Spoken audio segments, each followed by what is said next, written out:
NGO ते लगे इल्जामां तो बाद मीडिया सामने आया पीपी पुनीत। दस्सिया क्यों रहा सोशल मीडिया तो दूर। कहंदा दिता जाएगा हर किसी नूं हिसाब। सुनो होर की कुछ क्या पीपी पुनीत ने। श्री वाहिगुरू जी का खालसा वाहिगुरू जी की फतेह। मेरा नाम पुनीत है ते पर मैनू हुण जनता द्वारा पीपी पुनीत दे नां तो जाणिया जांदा। ਪੁਨੀਤ ਜੀ ਤੁਹਾਡੇ ਤੇ ਲਗਾਤਾਰ ਹੀ ਤੁਸੀਂ ਇੱਕ ਸਮਾਜ ਸੇਵਾ ਕਰ ਰਹੇ ਹੋ, ਲਗਾਤਾਰ ਹੀ ਤੁਹਾਡੇ ਉੱਤੇ ਦੋਸ਼ ਲਗਾਏ ਜਾ ਰਹੇ ਨੇ, ਕੀ ਕਹਿਣਾ ਚਾਹੋਗੇ? ਜੀ ਮੈਂ ਇਹੀ ਕਹਿਣਾ ਚਾਹਾਂਗਾ ਕਿ ਜਿਹੜੇ ਦੋਸ਼ ਆ ਜਦੋਂ ਕੋਈ ਬੰਦਾ ਕੰਮ ਕਰਦਾ ਵਾ ਤੇ ਇਲਜ਼ਾਮ ਵੀ ਉੱਤੇ ਲੱਗਦੇ ਆ, ਪਰ ਮੈਂ ਹਰ ਇੱਕ ਸਵਾਲ ਦਾ ਜਵਾਬ ਜਿਹੜਾ ਤੁਹਾਨੂੰ ਜ਼ਰੂਰ ਦੇਣ ਦੀ ਕੋਸ਼ਿਸ਼ ਕਰਾਂਗਾ।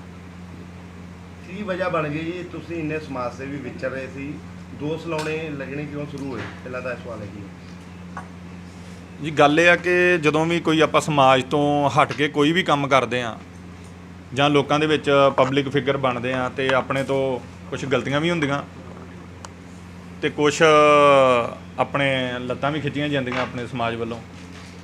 ਜੀ ਲੋਕ ਹਿਸਾਬ ਕਿਤਾਬ ਮੰਗਦੇ ਨੇ, ਕੀ ਕਾਰਨ ਹੈ ਤੁਹਾਡੇ ਕੋਲ ਹਿਸਾਬ ਮੰਗਿਆ ਜਾ ਰਿਹਾ? ਕਿਤੇ ਨਾ ਕਿਤੇ ਕਿਸੇ ਦੇ ਵਿੱਚ ਕੋਈ ਘਪਲਾ ਹੋਇਆ ਵਾ, ਕੀ ਕਾਰਨ ਕੀ ਹੈ? ਨਹੀਂ ਬਿਲਕੁਲ ਜੀ, ਜਿਹੜਾ ਹਿਸਾਬ ਕਿਤਾਬ ਮੰਗਣਾ ਹਰੇਕ ਦਾ ਰਾਈਟ ਆ। ਜਿਹੜੇ ਵੀਰ ਮੰਗ ਰਹੇ ਆ ਉਹਨਾਂ ਦਾ ਵੀ ਰਾਈਟ ਆ ਕਿ ਹਿਸਾਬ ਕਿਤਾਬ ਮੰਗਣਾ, ਪਰ ਇੱਕ ਹਿਸਾਬ ਕਿਤਾਬ ਮੰਗਣ ਦਾ ਇੱਕ ਤਰੀਕਾ ਹੁੰਦਾ ਵਾ। ਸੋ ਮੈਂ ਹਿਸਾਬ ਕਿਤਾਬ ਦੇਣ ਲਈ ਤਿਆਰ ਆ ਅਤੇ ਮੈਂ ਤੁਹਾਡੇ ਅੱਗੇ ਜਨਤਕ ਵੀ ਕਰਾਂਗਾ ਹਿਸਾਬ ਕਿਤਾਬ ਸਾਰਾ। ਪਰ ਮੈਂ ਇਹ ਗੁਜ਼ਾਰਿਸ਼ ਕਰਦਾ ਕਿ ਜਿਹੜੇ ਵੀ ਵੀਰ ਨੇ ਸਵਾਲ ਜਵਾਬ ਜਾਂ ਮਤਲਬ ਕੋਈ ਹਿਸਾਬ ਕਿਤਾਬ ਲੈਣਾ ਚਾਹਿਆ ਤੇ ਜਾਂ ਜਿਹੜੇ ਪਹਿਲਾਂ ਵੀ ਮੰਗ ਕਰ ਰਹੇ ਆ, ਸੋ ਮੈਂ ਉਹਨਾਂ ਵੀਰਾਂ ਅੱਗੇ ਬੇਨਤੀ ਹੱਥ ਜੋੜ ਕੇ ਕਰਦਾ ਕਿ ਪਲੀਜ਼ ਸੋਸ਼ਲ ਮੀਡੀਆ ਤੋਂ ਹਟ ਕੇ ਜੇ ਮੇਰੇ ਨਾਲ ਸੰਪਰਕ ਕੀਤਾ ਜਾਂਦਾ ਤੇ ਉਹ ਬੈਟਰ ਹੁੰਦਾ। ਕਿਉਂਕਿ ਹੁਣ ਕਈ ਕੁਛ ਵਿੱਚ ਆ ਰਿਹਾ ਵਾ ਕਿ ਕਦੀ ਮੇਰੀ ਫੈਮਿਲੀ ਨੂੰ ਕੋਈ ਕਹਿ ਰਿਹਾ, ਕਦੀ ਕੋਈ ਕਿਸੇ ਦੀ ਫੈਮਿਲੀ ਨੂੰ ਕੁਛ ਕਹਿ ਰਿਹਾ, ਫਿਰ ਉਦੋਂ ਬੜਾ ਮਨ ਦੁਖਦਾ ਕਿ ਕੰਮ ਤੇ ਆਪਾਂ ਚੰਗੇ ਕੀਤੇ ਸੀਗੇ, ਇੱਕ ਪੈਸ਼ਨ ਸੀਗਾ ਤੇ ਕੰਮ ਤੇ ਚੰਗਿਆਂ ਵਾਸਤੇ ਅੱਗੇ ਆਏ ਸੀਗੇ, ਤੇ ਪਰ ਜਿਹੜੇ ਆ ਹੁਣ ਫੈਮਿਲੀਜ਼ ਵੀ ਵਿੱਚ ਆ ਰਹੀਆਂ ਸਾਡੀਆਂ ਸਾਰਿਆਂ ਦੀਆਂ। ਸੋ ਤੁਹਾਡੇ ਤੇ ਦੋਸ਼ ਇਹ ਵੀ ਲੱਗ ਰਹੇ ਕਿ ਵੱਡੀਆਂ ਕਾਰਾਂ ਪੁਨੀਤ ਨੇ ਰੱਖੀਆਂ ਨੇ, ਘਰ ਦੀ ਜਾਇਦਾਦ ਜਿਹੜੀ ਆ ਇਸ ਸਮਾਜ ਸੇਵੀ ਦੇ ਨਾਂ ਤੋਂ ਜਿਹੜੀ ਉਹ ਤਿਆਰ ਕੀਤੀ ਇਹਨਾਂ ਨੇ। ਭਾਜੀ ਮੇਰੇ ਕੋਲ i20 ਗੱਡੀ ਆ 2011। ਉਸ ਤੋਂ ਇਲਾਵਾ ਜੇ ਕੋਈ ਮੇਰੀ ਗੱਡੀ ਨਿਕਲ ਆਵੇ ਭਾਜੀ ਤੇ ਉਹ ਤੁਹਾਡੀ, ਤੇ ਜੇ ਕੋਈ ਅੱਜ ਤੋਂ 5 ਸਾਲ ਜਾਂ 7 ਸਾਲ 10 ਸਾਲ ਪਹਿਲਾਂ ਦੀ ਵੀ ਕੋਈ ਮੇਰੀ ਜਾਇਦਾਦ ਨਿਕਲ ਆਵੇ ਕਿ ਹਾਂ ਮੈਂ ਪੁਨੀਤ ਦੀ ਕੋਈ ਮੇਰੀ ਜਾਂ ਮੇਰੇ ਫਾਦਰ ਸਾਹਿਬ ਦੇ ਨਾਂ 'ਤੇ ਜਾਂ ਮੇਰੇ ਮਦਰ ਦੇ ਨਾਂ 'ਤੇ ਜਾਂ ਮੇਰੇ ਵਿਆਹ ਹੋਏ ਮੇਰੇ ਮੈਰਿਜ ਹੋਈ ਨੂੰ ਤਾਂ ਥੋੜ੍ਹਾ ਚਿਰ ਹੋਇਆ, ਕੋਈ ਵੀ ਨਿਕਲ ਆਵੇ ਨਾ, ਉਹ ਜਿਹੜਾ ਦਿਖਾ ਦੇਗਾ ਸ਼ੋਅ ਕਰ ਦੇਗਾ ਭਾਜੀ ਉਹਦੀ, ਮੈਂ ਇਹ ਦਾਅਵਾ ਕਰਦਾ ਕਿ ਮੈਂ ਉਹਨੂੰ ਦੇ ਦਾਂਗਾ। ਦੋਸ਼ ਇਹ ਵੀ ਲੱਗ ਰਹੇ ਵੀ ਪੀਪੀ ਪੁਨੀਤ ਜਿਹੜਾ ਨਸ਼ਾ ਕਰਦਾ ਆ, ਡਰੱਗਸ ਲੈਂਦਾ ਵਾ, ਕੀ ਕਹਿਣਾ ਚਾਹੋਗੇ? ਭਾਜੀ ਦੇਖੋ, ਕਹਿਣ ਨੂੰ ਆਪਾਂ ਮੂੰਹ ਹਿਲਾ ਕੇ ਤੇ ਜੋ ਮਰਜ਼ੀ ਕਹਿ ਸਕਦੇ ਹਾਂ, ਪਰ ਮੈਂ ਤੁਹਾਨੂੰ ਦਾਅਵੇ ਨਾਲ ਕਹਿਣਾ ਕਿ ਮੈਂ ਜ਼ਿੰਦਗੀ ਦੇ ਵਿੱਚ ਕਦੀ ਕੋਈ ਨਸ਼ਾ ਨਹੀਂ ਕੀਤਾ। ਮੈਂ ਕਹਿੰਦਾ ਮੇਰਾ ਡੋਪ ਟੈਸਟ ਵੀ ਉਹ ਕਰਾਇਆ ਜਾਵੇ ਕਿ ਜਿਹਦੇ 'ਚ ਸਾਰੀ ਉਮਰ ਦਾ ਆ ਜਾਏ ਕਿ ਇਸ ਬੰਦੇ ਨੇ ਕਦੀ ਕੋਈ ਨਸ਼ਾ ਕੀਤਾ। ਮੈਂ ਤਾਂ ਕਦੀ ਅੱਜ ਤੱਕ ਭਾਜੀ 10 ਸਾਲ ਪਹਿਲਾਂ ਤੋਂ ਮੈਂ ਚਿਕਨ ਵੀ ਛੱਡਿਆ, ਮੈਂ ਬਿਲਕੁਲ ਵੈਜੀਟੇਰੀਅਨ ਆ। ਅਤੇ ਧੰਨ ਸ਼੍ਰੀ ਗੁਰੂ ਰਾਮਦਾਸ ਜੀ ਦੇ ਜਿਹੜਾ ਦੁਆਰੇ ਮੈਂ ਰੋਜ਼ ਜਾਂਦਾ, ਉੱਥੇ ਨਮਸਕਾਰ ਕਰਦਾ। ਡਰੱਗ ਲੈਣ ਦੀ ਤਾਂ ਬਹੁਤ ਦੂਰ ਦੂਰ ਦੀ ਗੱਲ ਆ ਭਾਜੀ, ਬਿਲਕੁਲ ਵੀ ਜ਼ਿੰਦਗੀ 'ਚ ਮੈਂ ਕਦੀ ਡਰੱਗ ਦਾ ਟੇਸਟ ਵੀ ਨਹੀਂ ਦੇਖਿਆ। ਕਿਉਂਕਿ ਮੇਰੇ ਨਾਨੀ ਜੀ ਆ, ਉਹ ਮੈਨੂੰ ਦੱਸਦੇ ਹੁੰਦੇ ਕਿ ਪੁੱਤ ਜਿੱਦਣ ਤੂੰ ਆਹ ਰਗਾਂ ਥਾਣੀ ਕੋਈ ਵੀ ਨਸ਼ਾ ਕਰ ਲਿਆ ਨਾ, ਤੇਰੀਆਂ ਰਗਾਂ ਵੱਡੀਆਂ ਜਾਣਗੀਆਂ ਪਰ ਤੂੰ ਨਸ਼ਾ ਨਹੀਂ ਛੱਡ ਸਕਦਾ। ਮੈਂ ਉਹੀ ਚੀਜ਼ ਪੱਲੇ ਬੰਨੀ ਅਤੇ ਮੈਂ ਜ਼ਿੰਦਗੀ ਦੇ ਵਿੱਚ ਕਦੀ ਵੀ ਕੋਈ ਨਸ਼ਾ ਨਹੀਂ ਕੀਤਾ। ਦੋਸ਼ ਇਹ ਵੀ ਹੈ ਕਿ ਜਦੋਂ ਦੇ ਇਲਜ਼ਾਮ ਲੱਗੇ ਨੇ ਤੁਸੀਂ ਬਾਹਰ ਕੈਨੇਡਾ ਚਲੇ ਗਏ ਸੀ, ਤੁਸੀਂ ਉਹਨਾਂ ਨੂੰ ਇਹ ਕਿਹਾ ਗਿਆ ਲੋਕਾਂ ਵੱਲੋਂ ਕਿ ਜਿਹੜਾ ਪੁਨੀਤ ਆ ਪੰਜਾਬ ਪੁਲਿਸ ਦੇ ਵਿੱਚ ਅਸਤੀਫਾ ਦੇ ਕੇ ਬਾਹਰ ਨਿਕਲ ਗਿਆ। ਨਹੀਂ ਵੀਰ ਜੀ, ਇਹ ਗੱਲ ਬਿਲਕੁਲ ਝੂਠੀ ਆ। ਮੈਂ ਇੱਥੇ ਆ, ਉਹ ਵੱਖਰੀ ਗੱਲ ਹੈ ਕਿ ਮੈਂ ਸੋਸ਼ਲ ਮੀਡੀਆ 'ਤੇ ਐਕਟਿਵ ਨਹੀਂ ਆ। ਦੇਖੋ, ਜਦੋਂ ਕੋਈ ਕੰਮ ਕੀਤਾ ਹੋਵੇ, ਦਿਲੋਂ ਕੀਤਾ ਹੋਵੇ, ਮੈਂ ਇੱਕ ਨਾ ਜਨੂਨ ਦੇ ਨਾਲ ਇਹ ਕੰਮ ਕੀਤਾ ਸੀਗਾ। ਸੇਵਾ ਜਿਹੜੀ ਹੈ ਨਾ ਇੱਕ ਜਨੂਨ ਦੇ ਨਾਲ ਕੀਤੀ ਸੀਗੀ, ਪਰ ਜਿੱਦਣ ਦੇ ਦੋਸ਼ ਲੱਗ ਰਿਹਾ ਮੇਰਾ ਅਸਲ ਦੇ ਵਿੱਚ ਮਨ ਹੀ ਨਹੀਂ ਕਰ ਰਿਹਾ, ਕਿਤੇ ਕੁਛ ਕਰਨ ਨੂੰ ਸੇਵਾ ਕਰਨ ਨੂੰ ਵੀ ਮਨ ਨਹੀਂ ਕਰਦਾ। ਹੁਣ ਮੇਰੇ ਰੋਜ਼ ਘਰ ਦੇ ਬਾਹਰ 5-7 ਜਣੇ ਆਏ ਹੁੰਦੇ ਆ, ਵਿਚਾਰੇ ਕੋਈ ਪੇਸ਼ੈਂਟ ਆ, ਕੋਈ ਮਤਲਬ ਕਿਸੇ ਨੂੰ ਹੈਲਪ ਦੀ ਲੋੜ ਆ, ਅਤੇ ਮੈਂ ਆਪਣੇ ਮਦਰ ਨੂੰ ਇਹੋ ਹੀ ਕਹਿ ਦਿੰਦਾ ਕਿ ਕਹਿ ਦਿਓ ਕਿ ਉਹ ਘਰ ਨਹੀਂ ਹੈਗਾ। ਮੈਂ ਫਿਰ ਇਹੋ ਹੀ ਕਹਿ ਸਕਦਾ, ਕਿਉਂਕਿ ਜਦੋਂ ਬੰਦੇ ਦਾ ਮਨ ਨਹੀਂ ਖੁਸ਼ ਅੰਦਰੋਂ, ਉਹ ਬੰਦਾ ਕੁਛ ਨਹੀਂ ਕਰ ਸਕਦਾ। ਸੋ ਮੈਂ ਅੰਦਰੋਂ ਟੁੱਟਿਆ, ਜਿਹੜੇ ਮੇਰੇ 'ਤੇ ਇਲਜ਼ਾਮ ਲੱਗੇ ਆ ਮੈਂ ਉਹਨਾਂ ਕਰਕੇ ਟੁੱਟਿਆ। ਜੇ ਇੱਕ ਸਮਾਜ ਸੇਵੀ ਦੀ ਗੱਲ ਕਰੀਏ ਪੀਪੀ ਗੋਲਡੀ ਦੀ, ਉਹਦੇ 'ਤੇ ਵੀ ਲਗਾਤਾਰ ਜਿਹੜੇ ਆ ਉਹਦੀ ਮਾਮੀ ਵੱਲੋਂ ਇਲਜ਼ਾਮ ਲਗਾਏ ਜਾ ਰਹੇ ਨੇ। ਤੁਹਾਡੇ 'ਤੇ ਵੀ ਇਹੋ ਜਿਹੇ ਕੋਈ ਨਾਨਕਿਆਂ ਦੇ ਰਿਸ਼ਤੇ 'ਚ ਜਿਹੜੇ ਆ ਠੱਗੀ ਦੇ ਆਰੋਪ ਲੱਗ ਰਹੇ ਨੇ, ਕੀ ਕਹਿਣਾ ਚਾਹੋਗੇ? ਭਾਜੀ ਉਹ ਮੈਂ ਕੁਝ ਪੋਸਟ ਪੜ੍ਹੀ ਸੀਗੀ ਕਿ ਮੈਂ ਆਪਣੇ ਮਾਮਾ ਜੀ ਦੇ ਨਾਲ ਠੱਗੀ ਕੀਤੀ ਆ ਜਾਂ ਕੁਝ ਵੀ ਆ। ਸੋ ਮੈਂ ਇੱਥੇ ਇੱਕ ਕਹਿਣਾ ਚਾਹਾਂਗਾ ਕਿ ਜਿਹੜੇ ਵੀਰ ਨੇ ਪੋਸਟ ਪਾਈ ਆ ਨਾ, ਉਹਦਾ ਕੋਈ ਦੋਸ਼ ਨਹੀਂ ਆ, ਕਿਉਂਕਿ ਜਿਹੋ ਜੀ ਇਨਫੋਰਮੇਸ਼ਨ ਆਪਾਂ ਕਿਸੇ ਨੂੰ ਦੇ ਦਾਂਗੇ ਉਹਨੇ ਤੇ ਉਹ ਪਾ ਦੇਣੀ ਆ ਕਿ ਸਾਡੀ ਹੁਣ ਚਲੋ ਇਹ ਮਤਲਬ ਇੱਕ ਸੋਸ਼ਲ ਮੀਡੀਆ ਤੇ ਇੱਕ ਵਾਰ ਚੱਲ ਰਹੀ ਆ। ਉਹ ਜਿਹੜਾ ਬੰਦਾ ਵੀ ਆ ਉਹ ਸਾਡਾ ਹੀ ਹੋ ਸਕਦਾ, ਸਾਡਾ ਹੀ ਆ। ਕੋਈ ਗਲਤ ਇਨਫੋਰਮੇਸ਼ਨ ਦੇ ਰਿਹਾ ਹੋਵੇ, ਇਹੋ ਜੀ ਕੋਈ ਗੱਲ ਨਹੀਂ ਆ। ਜੇ ਮੇਰਾ ਕੋਈ ਮਾਮਾ ਖੜਾ ਹੋ ਜੇ ਕਿ ਮੇਰੇ ਨਾਲ ਪਨੀਤ ਨੇ ਠੱਗੀ ਮਾਰੀ ਆ, ਤੇ ਭਾਜੀ ਫਿਰ ਸਮਝ ਲਓ ਸਾਰੇ ਹੀ ਦੋਸ਼ ਮੈਂ ਜਿਹੜੇ ਜੋ ਵੀ ਦੋਸ਼ ਲੱਗੇ ਫਿਰ ਸਾਰੇ ਹੀ ਮੇਰੇ ਤੇ ਸਹੀ ਲੱਗੇ ਆ।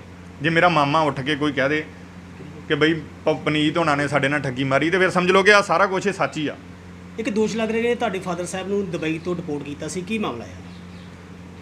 ਭਾਜੀ ਉਹ ਤੁਸੀਂ ਜਿਹੜਾ ਕੁਐਸਚਨ ਆ ਇਹ ਮੈਂ ਤੁਹਾਨੂੰ ਦੱਸਦਾ ਕਿ ਜਿਹੜੇ ਹੁਣ ਦੇਖੋ ਕੋਵਿਡ-19 ਦੇ ਵਿੱਚ ਕਿੰਨੇ ਲੋਕ ਜਿਹੜੇ ਆ ਬਾਹਰੋਂ ਆਏ ਆ ਜਾਂ ਜਿਨ੍ਹਾਂ ਨੂੰ ਜਿਹੜੇ ਉੱਥੋਂ ਡਿਪੋਰਟ ਹੋ ਕੇ ਆਏ ਆ ਬਾਹਰਲੀਆਂ ਕੰਟਰੀਆਂ ਤੋਂ, ਅਸੀਂ ਲੈਣ ਵੀ ਜਾਂਦੇ ਰਹੇ ਆ, ਉਹ ਆਪਣਾ ਦੁੱਖ ਦੱਸਦੇ ਰਹੇ ਆ।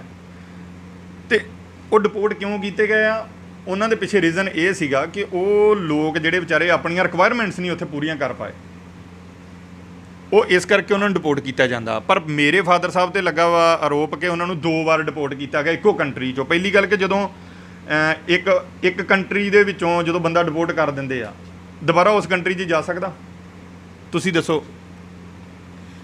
ਦੂਸਰਾ ਆਰੋਪ ਤੁਹਾਡੇ ਤੇ ਉਹ ਮੈਂ ਤੁਹਾਨੂੰ ਪਾਸਪੋਰਟ ਆਪਣੇ ਫਾਦਰ ਸਾਹਿਬ ਦਾ ਆ ਮੇਰੇ ਫਾਦਰ ਸਾਹਿਬ ਦਾ ਪਾਸਪੋਰਟ ਆ, 2 ਪਾਸਪੋਰਟ ਨੇ ਮੇਰੇ ਫਾਦਰ ਸਾਹਿਬ ਦੇ। ਜੇ ਤੁਸੀਂ ਡਿਪੋਰਟ ਦੀ ਕੋਈ ਵੀ ਸਟੈਂਪ, ਜੇ ਕੋਈ ਵੀ ਸਟੈਂਪ ਤੁਸੀਂ ਦਿਖਾ ਦੋਗੇ ਡਿਪੋਰਟ ਦੀ, ਆ ਦੇਖ ਲਓ ਆ ਕਿੰਨੇ ਵੀਜ਼ੇ ਲੱਗੇ ਆ, ਆ ਦੇਖ ਸਕਦੇ ਤੁਸੀਂ ਮੇਰੇ ਫਾਦਰ ਸਾਹਿਬ ਦੇ। ਇਹ ਸਿਰਫ ਨਾ ਇੱਕ ਸੋਸ਼ਲ ਮੀਡੀਆ ਤੇ ਵਾਰ ਚੱਲ ਰਹੀ ਹੈ। ਕੋਈ ਸਾਡੇ ਬੰਦੇ ਜਿਹੜੇ ਗਲਤ ਇਨਫੋਰਮੇਸ਼ਨ ਸਾਡੇ ਐਂਟੀ ਨਹੀਂ ਕਵਾਂਗੇ, ਉਹ ਵੀ ਸਾਡੇ ਭਰਾ ਹੀ ਆ। ਜੇ ਪਨੀਤ ਜੀ ਤੁਸੀਂ ਕਾਫੀ ਚਿਰ ਤੋਂ ਜਿਹੜੀ ਆ ਇਹ ਸਮਾਜ ਸੇਵਾ ਕਰ ਰਹੇ ਸੀਗੇ। ਇੱਕ ਮਿੰਟ ਮੈਂ ਭਾਈ ਆ ਦੇਖਾ,